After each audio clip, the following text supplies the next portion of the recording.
كلنا بنمر بفترة امتحانات وبيجي معاها الضغط والتوتر، بس صدقوني الموضوع مش بالصعوبة اللي احنا فاكرينها لو عرفنا ازاي نذاكر بذكاء.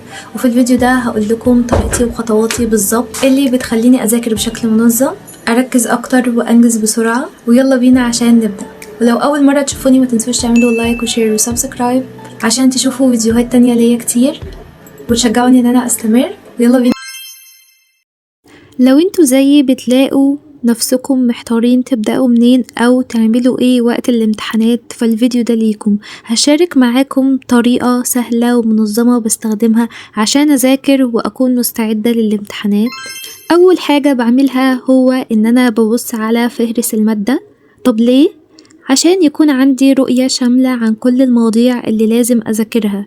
بقسم الفهرس لمجموعات صغيرة واكتب المواضيع الأهم اللي ممكن تكون عليها تركيز أكبر في الامتحان. الخطوة اللي بعد كده ببدأ أفرز المادة نفسها. طب ازاي الكلام ده؟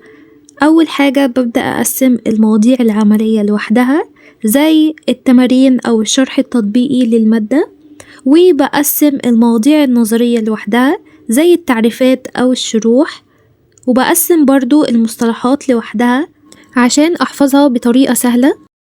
والفكرة هنا من التقسيم ده هي إن كل حاجة تكون واضحة وما يحصلش تداخل أو عشوائية في المذاكرة. وطبعا أنا هنا قريت كل النظري.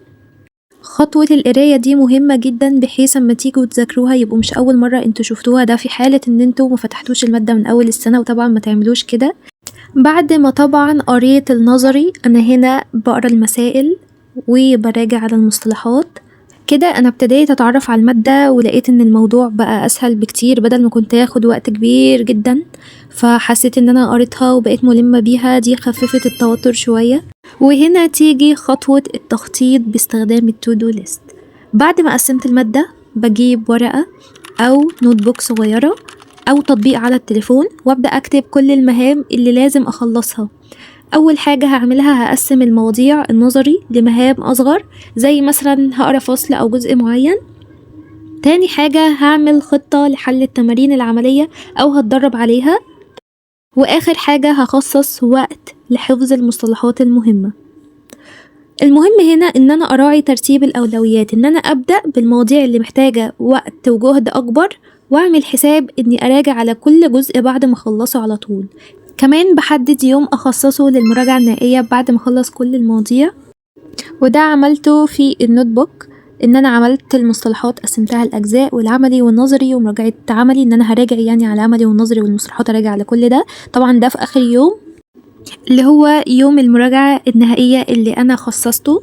وهنا طبعا كل ما بنجز حاجة بعمل علامة صح، ده بيديكم إحساس بالإنجاز وإن انتوا أنجزتوا إيه، تبقوا عارفين برضو وصلتوا لإيه وفضل لكم قد إيه. ما تنسوش يا جماعة وانتوا بتراجعوا ان انتوا تنوعوا بين المواد، يعني تذاكروا النظري الفترة بعد كده العملي عشان تكسروا الملل وما تزهقوش، وخلوا المراجعة النهائية تكون شاملة كل المواضيع لكن بشكل مختصر. ما تزنقوش نفسكم في آخر ليلة الامتحان تذاكروا فيها بس، حاولوا ان انتوا تذاكروا من قبلها، واهم حاجة ان انتوا تناموا كويس. وانا كده اكون هنا خلصت الحمد لله، كتبت كل حاجة. بعد كده بقى نيجي الخطوة المهمة، بيئة المذاكرة يا جماعة.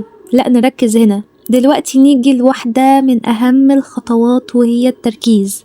هنا أنا بقفل كل المشتتات اللي حواليا، الموبايل، الإشعارات، أي حاجة ممكن تعطلني. بحدد مكان هادي ومريح، طبعا المكتب، بذاكر فيه بعيد عن أي إزعاج. بعد كده بجيب المنبه وأظبطه على فترة المذاكرة، مثلا 45 دقيقة. خلال الوقت ده بلتزم بالمذاكرة من غير أي مقاطعة. بعد ما بخلص الوقت باخد استراحة قصيرة مثلا من 5 ل10 دقايق عشان أريح نفسي وارجع أكمل. الفكرة هنا إنك بتذاكر بكثافة في وقت محدد وبعدين بتاخدوا بريك. الطريقة دي اسمها برومودو. دي طريقة مشهورة جدا بتزود التركيز والإنتاجية. وأخيرا نفتكروا دايما إن النجاح في الامتحانات مش بس بالمذاكرة الطويلة لكن بالمذاكرة الذكية. نظموا وقتكم، حددوا أولوياتكم، خليكم إيجابيين وواثقين في نفسكم. لو عجبتكم الطريقة دي جربوها وشاركونا رأيكم في الكومنتات. أتمنى ليكم كل التوفيق في الامتحانات. وبكده نكون وصلنا لنهاية الفيديو. لو عجبكم الفيديو متنسوش تعملوا لايك وشير وسبسكرايب.